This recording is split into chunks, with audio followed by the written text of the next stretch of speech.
SR cartoon point. বন্ধুরা, আজকের গল্প সোনার গরুর দুই বাছুর। অনেক দিন আগের কথা।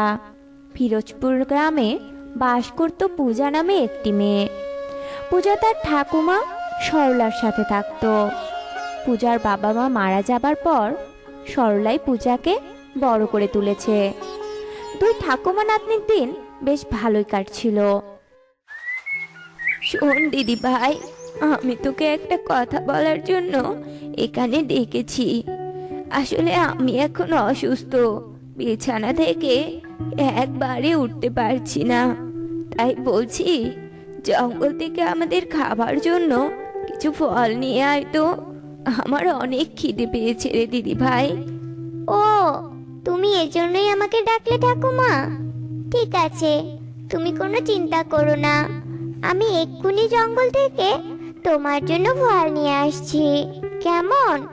সে না হয় তুই এক্ষুনি যাবি, কিন্তু দিদি ভাই, তোকে তো একটা কথা বলা হয়নি।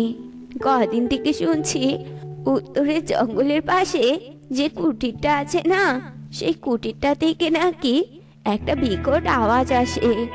আর আমার মনে হয় ওখানে কোনো ভূত প্রেত আছে। তাই বলছি, তুই কিন্তু ভুলেও ওই কুঠিরে যাবি না। এসব তুমি কি বলছো ঠাকুমা? ভূত পেট বলে কিছু হয় নাকি? কিচ্ছু হয় না। আর তুমি যখন এত করে বলছো, আমি তবে ওখানে যাব না। তবে তুমি এখন শুয়ে থাকো, কেমন? আমি এই যাব আর এই চলে আসবো। এ কথা বলে পূজা ফল আনতে জঙ্গলে যায়। আর এরপর তাড়াতাড়ি কিছু ফল তুলে দৌড়ে বাড়ি ফিরে আসে। আর দুই ঠাকুমা মিলে ফলগুলো খায়। ঠাকুমা, তোমার অনেক কষ্ট হয়েছে তাই না? কি করব বলো, আমি আশেপাশে অনেক কাজ খুঁজেছি, কিন্তু আমি এত ছোট বলে কেউ আমাকে কোনো কাজই দেয়নি। তবে আজ আমি ভেবেছি লোকের কাছে সাহায্য চাইবো। এতে যে টাকা পাবো তাই দিয়ে তোমার জন্য ওষুধ নিয়ে আসবো। এখন তোমার যদি কিছু হয়ে যায়, তখন আমি কার কাছে থাকবো বলো? তখন আমাকে কে দেখাশোনা করবে? তুই আমার জন্য এত ভাবছিস দিদি ভাই? ভগবান এত নিষ্ঠুর নয় রে, যে তোর মতো একটা নাতনির কাছ থেকে আমাকে তুলে নিয়ে যাবে। এখন যা, দেখ কোনো সাহায্য পাস কিনা। এরপর পূজা সাহায্যের জন্য বেরিয়ে পড়ে আর অনেক লোকের সাহায্য চায়, কিন্তু কেউই ছোট্ট পূজাকে সাহায্য দেয় না। তখন পূজা মন খারাপ করে বাড়ির দিকে রওনা হয়। তখনই দেখে তাদের এক প্রতিবেশী দৌড়ে দৌড়ে এদিকে আসছে। এদিকে পূজা বলে, কি গো বিনোদা কাকি, তুমি এভাবে দৌড়াচ্ছ কেন? কি হয়েছে তোমার?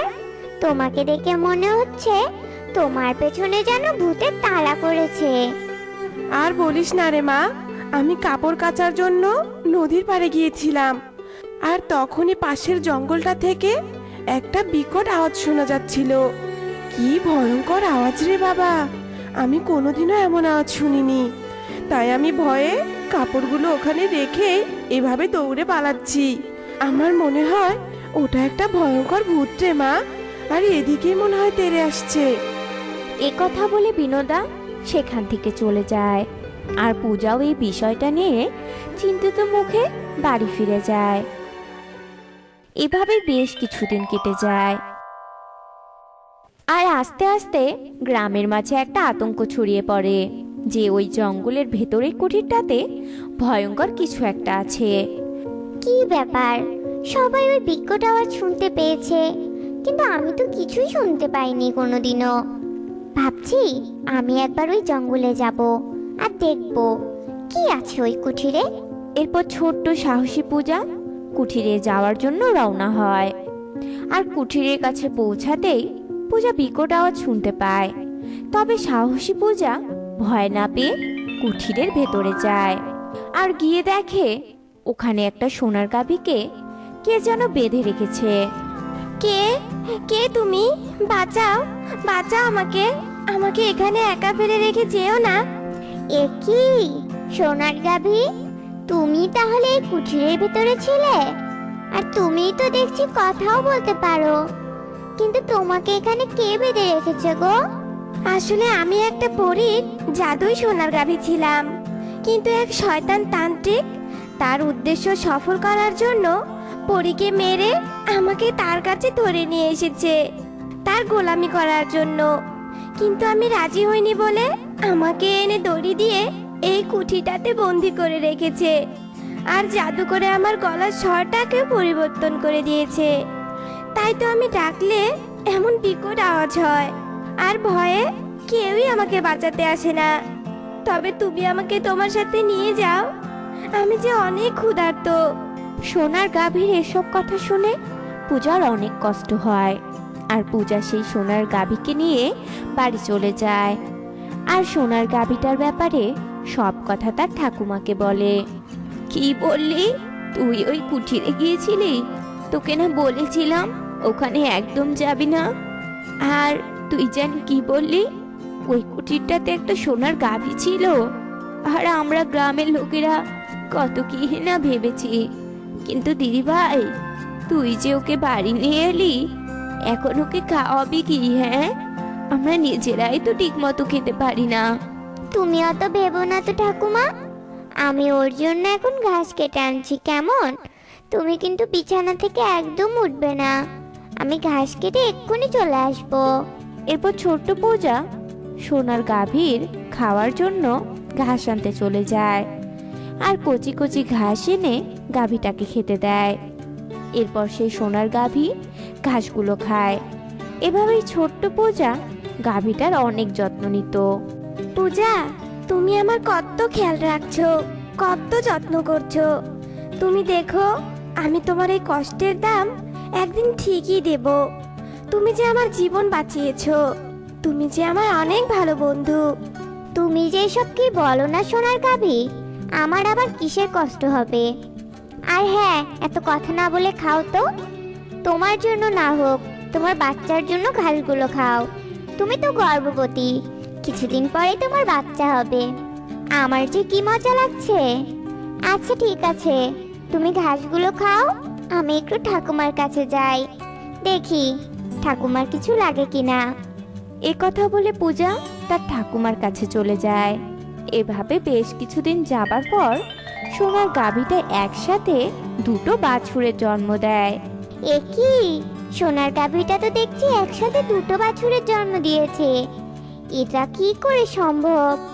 আমি তো আগে কখনো এমনটা দেখিনি আর শুনিও নি। আসলে পূজা, আমি তো একটা জাদুই গাভী, তাই একসাথে দুটো বাছুরের জন্ম দিয়েছি। তবে পূজা, আমার এই দুটো বাছুরকে তুমি অনেক যত্ন করে বড় করবে। আমার এই দুটো বাছুর বড় হয়ে তোমাকে সোনার গোবর দিবে, তখন যে তোমাদের আর এমন কষ্ট থাকবে না। আর এটাই আমি আমার দুই বাছুরকে আশীর্বাদ করে গেলাম।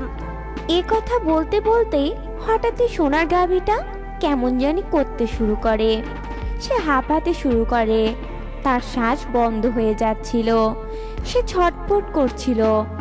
আর ছটফট করতে করতে গাভীটা মারা যায়।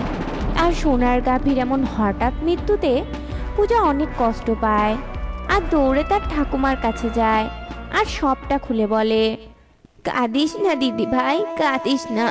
কি করবি বল, আমরা তো আর জানি না যে আজ সোনার গাভীটা মারা যাবে।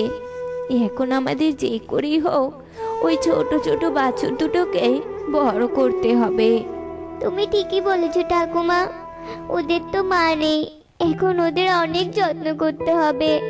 আর বড় হয়ে ওরা তো আমাদের সোনার গোবর দেবে। এরপর থেকে ছোট্ট পূজা ওই দুই বাছুরের সব দেখাশোনা করত। আর আস্তে আস্তে বাছুর দুটো বড় হয় আর সোনার গোবর দিতে শুরু করে, আর অনেক সুখে তার দিন কাটাতে থাকে।